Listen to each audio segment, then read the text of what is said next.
Hey guys, it's Carson Miller Tech here, back with another video, and I have been riding the Boosted Board Mini X for almost a year now, and it has been a fantastic board. I did have an issue at one point with the motors going bad, but luckily, because Boosted support was fantastic, they were able to replace those for free. However, if you haven't noticed, Boosted boards recently went out of business as of early 2020, which is super sad to see because they've been the industry leader in electric skateboards and longboards for literally as long as I can remember as far as electric skateboards go. So it's very sad to see them go. And with that, a lot of people are out looking to see what is the next best alternative for boards. If your old board decides to go kaput, or for those of you out there looking for a new board that is both cheaper and also maybe it has more performance. And in this video, I'm gonna be checking out a longboard that comes from the company known as X-Way. And this is specifically the X-Way X1 Pro Riot board. And it has some fantastic features on it. In this video, I'm gonna be testing it out as far as its performance and showing you all of its features as well. And I'll also be, of course, unboxing it here up first so you can see everything that comes in the box, which I do have to say here up front that X-Way did send me this board for free, but they're not paying me to say anything in this video. So if things suck about it, I will definitely let you know. I'm not worried to say anything about it. So with that being said, let's get right into the unboxing. So before opening up the box, there isn't really too much on it, honestly. It's just the front mentioning the logo, and then on the sides there is information about the board, but really not that much. It's more like shipping information. So with that aside, let's open it up. So on top there was this foam, but it just came off. I'm gonna throw that aside. And then immediately you see the board itself. And something cool about this board is that it does have a concave deck. So it is curved, and that allows you to really get your feet cupped into the board, which is great. So let's take the board on out. So there we go. That is what the board looks like. Flipping it over to the bottom, you'll see there is no battery, at least not like the Boosted boards. The battery is actually built into the deck itself. However, because it is a longboard, somehow they managed to get the board to be still a little bit flexible, which I'll show you later, which is pretty cool. So this is the model with the belt-driven motors, but you can switch these out for hub motors, which is super awesome. All you gotta do is swap out the trucks and put in the new trucks with the motors, and you're basically all set. But with that aside, I will talk about this a little bit more, but first let's get into what else is in the box, which at first it doesn't look like there's anything else, but you just gotta take this foam piece out and you'll see that you get a lot of cool extra things. So of course you get a skate tool, which is pretty typical for electric longboards or really any skateboard you buy. So you get that, and it's in bright orange, which I personally like. You also get the remote controller. And this remote controller is pretty awesome because it does have a screen on it. It is an OLED screen, which is awesome. And this allows you to change different settings and do different things. And the remote controller honestly fits in the hand pretty well. Setting that aside, you also get some additional belts. So if you get the hub motor system, obviously you're not gonna be getting these, but since I have the belt-driven system, it's cool that it comes with 2 additional belts. So if any of them break, which they inevitably will. I've broken numerous belts now on my Boosted Mini X in the year of owning it. And also it comes with a little bracelet that you can put on. Here on the left side, you will get a charger. It comes with a bag of a bunch of screws, if you lose any, I suppose, which is cool. And then of course the cable to plug into the charging brick. Also some maintenance tools, as well as the micro USB cable is inside of here. So by maintenance tools, I just mean some hex screw Allen wrenches. Aside from that, that is all that's over here in this side. Looking over here on the right side, you will get a manual, some cool stickers. So for sticker heads out there, you do get that. With all that said, that is pretty much it for inside this box. So what I'm gonna do now is talk a little bit more about the board itself. So like I mentioned already, it does have a 29 mile per hour top speed, which is absolutely crazy. The deck is built with some great grip tape, which has foam inside of it. So that kind of rids of some of the vibrations that you have when you're riding electric skateboards.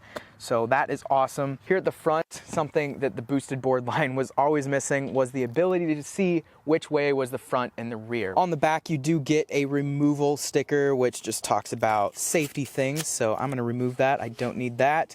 And this is where you can see the power on, power off button, as well as the charging place, which I'm already kind of confused. Why is the charging right there? That's kind of an awkward spot. I'm sure the charger probably still fits in there fine, but it is definitely in an odd place to get up the flap and then get your charger in there. So with the remote controller getting a little bit more in depth, this board is able to go and connect to your phone. So although the remote can do a ton of things on it just in itself, you're also able to go and sync your board with an X-Way app, which I'll be showing a little bit more later in the video, but it's super simple. All you gotta do is it's through Bluetooth, and as soon as your board's on, you just go in the X-Way app and it will automatically detect the board, which is super cool, and you don't have to set up any account like the boosted boards did. So it's just immediate, and you have immediate control of the board. I will be getting back to you in about a week after I've had some time to fully test out the board. So with that being said, see you in a week. So psych, it's actually been a lot longer than 1 week. It's in fact been about 3 months now since I last shot that last portion of this video, and I've put over 30 miles on this board now.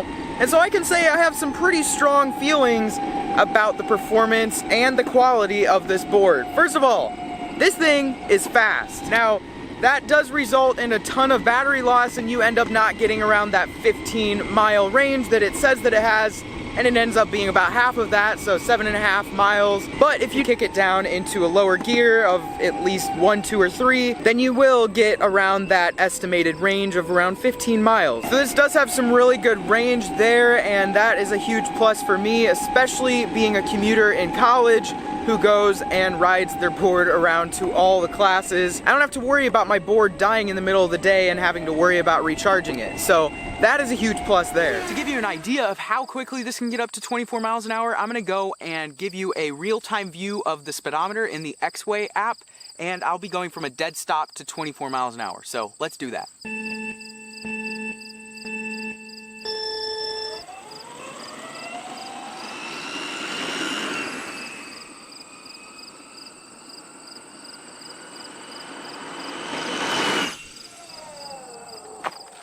I'd never actually done that before, and so definitely make sure you brace yourself if you are doing that yourself. And one thing I didn't mention is that I was in turbo mode, which is how you get that additional speed. If you don't have turbo mode enabled, then you'll get up to about 22 miles an hour. Continuing on about the speed, because speed is not everything, torque is in fact most of the time more important, especially when it comes to braking. Braking is something that notoriously was great in boosted boards because it just had so much torque and was able to go and brake pretty instantly. I found that this X-Way board, although it does not completely compete with what boosted boards used to offer, it has some very good braking and torque in general. Now I do have to say, in order to get that level of torque, you do have to go into the X-Way app settings and turn up that acceleration curve, so then you can get the full performance out of the board. You can also do the same for the braking as well. And talking about that, the app lends to this board being one of the most customizable boards that I've ever owned off of the market. But the one downside of that app is that you can't do everything in the app while you're actually moving on your board. And that's just simply because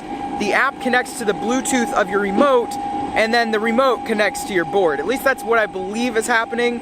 So when you're using the board, you can't go and adjust the settings via the app. You have to actually come to a stop, and then it will allow you to do that, because then it will disable the wheel on the controller, so then you can go and adjust the settings. But you can view a speedometer as well as some voltage readoffs and other things when you are connected to Bluetooth, but you just can't adjust the specific settings if that's something you're interested in doing while on the go. Some settings that I immediately went and turned on out of the box include the auto off, so you can go and turn on and off this board from the remote itself, although that does go and drain the battery over time if you don't turn on standby mode. So I turned the standby mode on to 2 hours, and so after about 2 hours, the board will go into a deep sleep mode that won't be able to be woken when you turn on the controller, which is fine, but you can also adjust that to however long you want. Another thing that I went and changed in those settings is the ability to use this wheel to go and move backwards instantly rather than having to come to a stop, press the button 3 times, and then change the direction you're traveling in. So this is something that will lend to the board feeling like a genuine boosted board experience, where you can use that wheel to go forward and backwards without having to worry about any other buttons. So now that we've went over some of those things, let's get to the things I don't exactly like about the board. So there aren't too many things I don't like about it, but the one thing that is the biggest design flaw of all is the method of charging the board.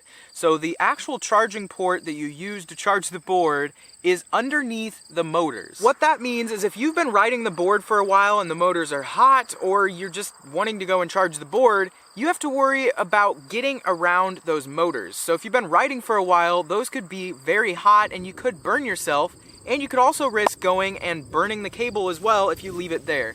So that is a huge downside of that charging, just simply because getting under there, prying up the little cap, and then putting the cord in is a pain in the butt. And especially because that's magnetic, as soon as you pry it up, most of the time it just flings itself back down and magnetizes back. So you gotta go and do it again. And I find myself prying that little cap up 4 or 5 times before I eventually get the cable plugged in. So that is a huge frustration and a huge oversight as far as design goes when they were designing the board. Now, if you didn't have the belt-driven system and you had those hub motors, then this would be a fantastic charging method. I really like the design and how it's basically a MagSafe charger, but when you have those belt motors there, that just absolutely covers up that charging port, and you're really not going to want to deal with it. It's a huge pain in the butt. Second off, I feel like out of the factory, they should have included some bash guards or some form of protection on the ends of this board, because after only about 4 miles, I was already seeing wear and tear on the ends of the board. So that led me to go out and purchase some of my own bash guards, which weren't that expensive and don't look the best, but they do the job really well. So if you are somebody who is getting this board yourself, I will be leaving links to these specific bash guards down in the description below. But overall, they've been protecting the ends of the board really well, and I just wish they would have had a little bit more protection on the ends of the boards from the beginning, because it's just they get destroyed really easily, so it would have been nice if they would have included something like that. And finally, as far as the things that I don't like about this board, is the material that they chose to use for this controller. So this isn't something that will happen to too many people, but something that happened to me was that this controller got stuck underneath the board and the floor one time. So when the board got moved around, it basically sawpapered off the back of the controller, which now it makes it look pretty terrible, and there's not really anything I can do about that. But I feel like if they would have used a harder plastic rather than this silicone type feeling material, then that would have been better off in the longevity of this remote. Considering I've only had this for such a short time, it stinks that it's already destroyed like it is. Past those 3 things that I don't like though, I absolutely love everything else about this board. As far as that range goes, it's got that, it's got the power, and it has a very good ride feel. With this thick grip tape that they have on top with this foam in between, I am not noticing as much fatigue as I had with my Boosted Mini X, especially when I'm riding on the longer runs. So that is fantastic, and the turning radius of this thing is great. The trucks that they went to go with here are great, and I really enjoy that ride feel. Also, this controller is fantastic. I have not had any dropouts whatsoever in all the times that I've been riding my board, even in areas where there's a lot of Wi-Fi and interference, congestion. This thing has been great, and I really like the fact that it has haptic feedback. So out of the box, you may not know that it has that, but when you are riding the board and say you want to change your mode, when you press the button, it will go and give you haptic feedback to let you know that you've changed the mode. So you actually feel the controller vibrate when that is happening. Or another time where it's even more helpful is when the board is getting low on battery, or the remote is getting low on battery. The remote will begin vibrating and letting you know without you having to even look down at it, so then you know instantly that the board is getting low on battery. And this is something that a lot of other boards just don't have, and I wish they did have after having it in this remote. And the interface on this little OLED screen, everything that they've got on here is perfect in my opinion. Overall, this remote just feels very thought out, and the feeling in your hand is quite ergonomic as well. Finally, in regards to the belts, if you have to ever go and replace these, which you usually do after a couple 100 miles, these are one of the easier belts to go and swap out. All you have to do is take off the wheel, give the rod a little bit of a spin, and then the belt will come off. And that's literally all you have to do. You don't have to worry about tensioning or anything like that. this is all set to go and give you the best performance with the quickest and easiest way of swapping out those belts. The swapping out of those motors isn't too difficult either. All you have to do is take off the trucks and then just swap it out with the hub motor version, and everything just plugs in without you having to worry about any cables, and it's really that quick and easy. But you do have to go and change in the app to the hub motor version of the board compared to the belt version. Also, while we're on the topic of things on the bottom of the board, they chose to go with this roughed up design. So you can't even tell when a scratch happens or a nick happens just because the board is already built with a bunch of that on here. So you never have to worry about your board really getting scratched up or anything like that, which is something that I had to worry about constantly with my Boosted Mini X because of its flat bottom. But with this, you won't have to worry about any of that. So overall, this board has been absolutely fantastic over these last couple of months that I've been using this, and I would really highly recommend this board, especially as a beginning board if you are planning to go out there and pick up a board now. X-Way has a ton of different boards in their lineup, so if this isn't the specific one for you, then I would go and take a look at their website because they have a ton of other different boards as well that are available to purchase. With that being said, that is pretty much it for this video. If you enjoyed it, make sure to let me know by clicking the thumbs up button down below, as well as subscribing for future videos like this. And if you want to watch my last video, that should be right over there, and my Boosted Mini X video will be down there. But with that being said, that is it for this video. Hope to see you in the next one. Peace.